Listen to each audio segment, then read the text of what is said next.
안녕하세요. 불편한 역사 시간입니다. 지난 시간 일본의 주체성을 상징하는 천황이나 신도가 알고 보면 중국에서 베껴먹은 개념이라는 얘기를 했죠. 따지고 들어가 보면 지역적인 차이가 있기는 하지만 통치의 정당성을 확보하려고 애초에 중국에서 쓰던 용어를 들여와 써먹었다는 거죠. 결국 중국에서 만들어온 체제를 들여와 자기 정권의 정당성을 확보한 것이라고 할 수 있습니다. 그러다 보니 이게 일본의 통치체제를 만드는데 중요한 요소가 됩니다.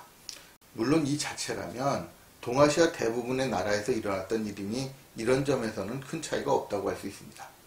하지만 일본은 다른 나라에 비해 힘이 우악스럽게 뺏겨먹는 바람에 이후 동아시아 역사인식에 심각한 문제를 야기합니다. 그럼 뭘 그렇게 우악스럽게 뺏겨먹었냐? 다른 것보다 심한 게 바로 천황이죠.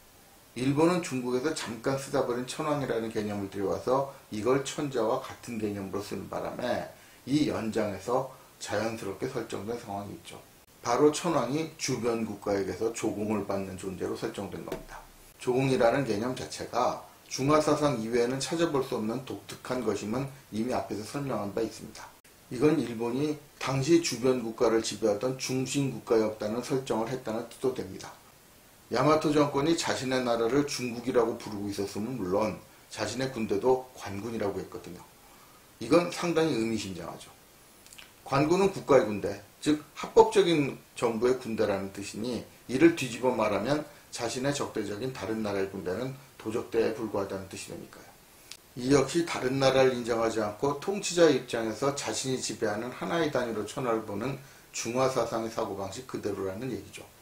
이와 같이 고대 일본 야마토 정권과 주변 세력과의 관계는 중화사상에 입각한 조공-책봉 관계로 설정되어 있는 겁니다. 그만큼 고대 일본의 통치 이념이 중화사상의 틀을 그대로 베껴왔던 거죠.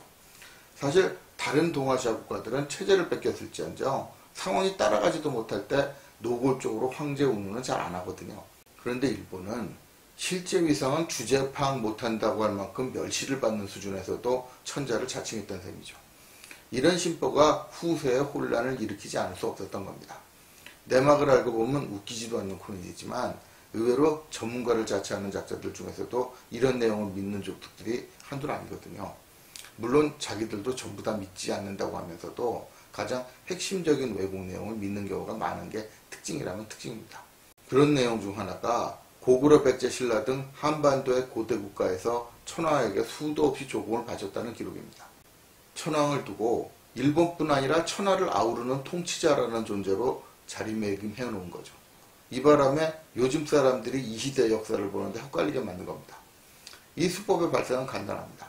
천황은 세상을 아우르는 중심 국가를 다스리던 존재였다는 뜻이니 일본은 고대부터 민족주의가 발달된 독립국가였다는 거죠. 물론 전근대 일본이 그런 위상을 가지고 있었을 리는 없지만 어차피 고대 야마토 정권과 그 후예인 일본 제국주의자들에게는 관심 밖이었던 문제였고요. 결국 전근대 중화사상을 살짝 바꿔서 일본 민족주의의 기반으로 조작을 한 겁니다. 그런데 우리 사회에도 이런 내용에 넘어가 조상 욕먹 있는 분들도 있죠. 중화사상편에 언급했듯이 우리 조상이 굴욕적인 역사 물려줬다고 욕하는 족속들이요. 이런 족속이 우리 사회에 넘쳐난다는 게 비극이죠. 그런 사례를 하나 들어보죠. 일본이 고대라는 시대부터 민족정신이 투철해 중원제국에도 당당하게 대처했다는 사례를 드는 것이 수양제에게 보낸 국서입니다. 설명 이전에 내용을 한번 보시죠. 자, 어떻게 보이십니까? 지금도 일본 일각에서는 이 사건을 두고 대단한 의미를 부여합니다. 야마토 정권이 대제국 수에도 굽히지 않는 대등한 자세를 보이고 있었다고 해석하기 때문이죠.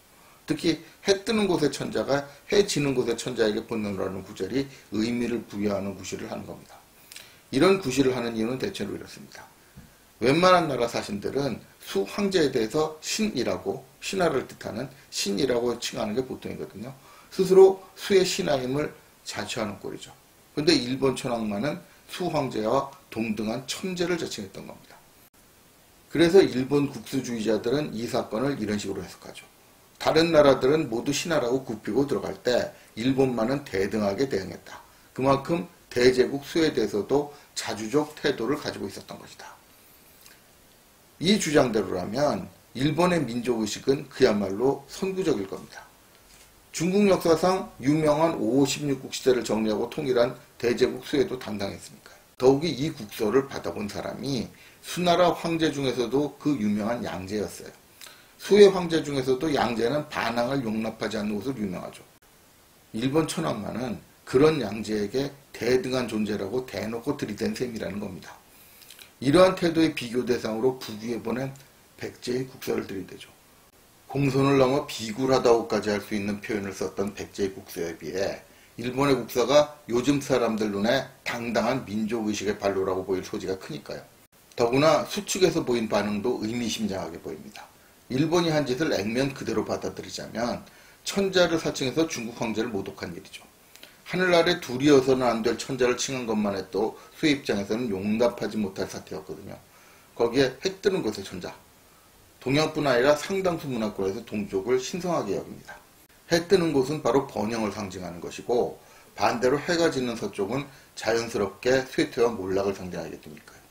그러니 천자를 사칭한 것만 해도 괘씸할 판에 일본 천황은 해 뜨는 곳의 천자고 수 양제는 해 지는 곳의 천자. 양제 입장에서는 너는 곧 망할 천자라는 뜻으로 들릴 수도 있죠. 양제의 성격이면 당장 요절을 내자고 달려들 수법도 했을 겁니다. 하지만 기록상으로 양제는 기분 나빠했을 뿐 별다른 조치를 취하지 않았어요. 왜 그랬는지 문제가 되겠죠. 일본 일각에서는 양제가 그렇게 할 수밖에 없었던 배경으로 야마토 정권의 군사력을 들먹입니다. 수나라가 야마토 정권의 군사력을 이용하여 고구려를 견제하려는 의도를 가지고 있었기 때문에 따지지 못했다는 겁니다. 그만큼 당시 일본이 정치 군사적으로 무시할 수 없는 세력이기 때문에 수양제가 아무리 화가 나도 함부로 대할 수 없었다는 해석인 셈이죠.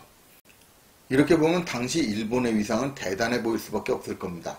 특히 이 내용은 일본서기 같은 일본 측 기록이 아니라 중국의 사서에 나오는 내용이니 황국사관에 의한 조작이라고 할 여지도 없습니다. 그런데 과연 그랬을까요? 배경을 알고 나면 이 사건의 내용은 반전 드라마처럼 180도 바뀝니다. 반전의 빌미는 기록 자체에 있습니다. 일본 학자들을 중심으로 한 많은 연구자들이 애써 편집해버리고 인용하지 않은 뒷부분이 있는 것이죠. 그 내용이 바로 이겁니다. 여기까지 알고 나면 이 사건을 두고 민족적 자부심 운운할 여지가 별로 없음을 알 수 있죠. 이 기록에는 자칭 천자 운운했던 이유가 무슨 민족적 자부심 때문이 아니었음을 시사하는 구절이 있습니다. 우리는 오랑캐 사람이라 궁벽한 바다 구석에 있어서 예의에 익숙하지 못하고 경내에 움츠려 있어 나가 찾아보지 못해서 라는 부분입니다. 동쪽의 천자 운운한 게 무슨 민족적 자부심 때문에 그랬던 거라면 스스로 오랑캐라고 자칭할 필요가 없었겠죠.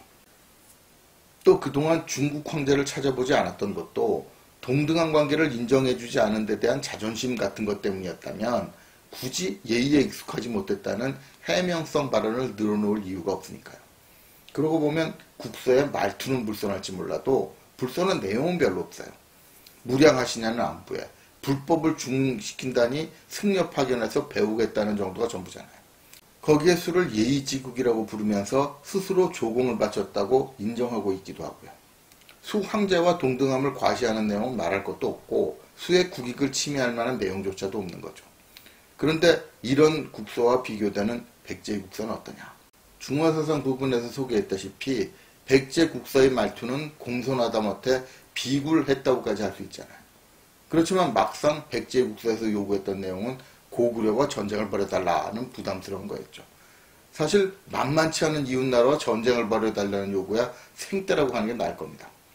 부귀가 좋은 말로 거절했지만 백제는 즉각 조공을 끊어버렸고요. 말투는 백제가 훨씬 공손했지만 실제의 태도는 불손의 극을 달렸던 겁니다. 그런데도 후대 일본이나 중국 학자 일부는 실제 내용은 아랑곳하지 않고 말투에만 집착하고 있는 거죠. 이걸 따라가는 국내 일부 몰지각한 세력의 머릿속이 뭐에 감염되어 있는지 모르시겠습니까?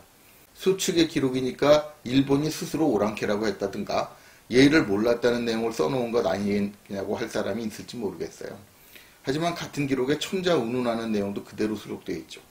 중국 측 사관이 중화사상에 맞추어서 사건을 조작하려고 했다면 앞에서부터 편집해버리지 앞부분을 살려둔 채 뒤에 일어난 사건만 조작해서 기록했을 리가 없잖아요. 그렇기 때문에 이 기록에 심각한 조작이 있다고 보기가 어려운 겁니다. 그러니 이런 내막을 알고 나면 얘기가 완전히 달라지죠. 그럼 도대체 왜 이런 식으로 기록이 남았을까요?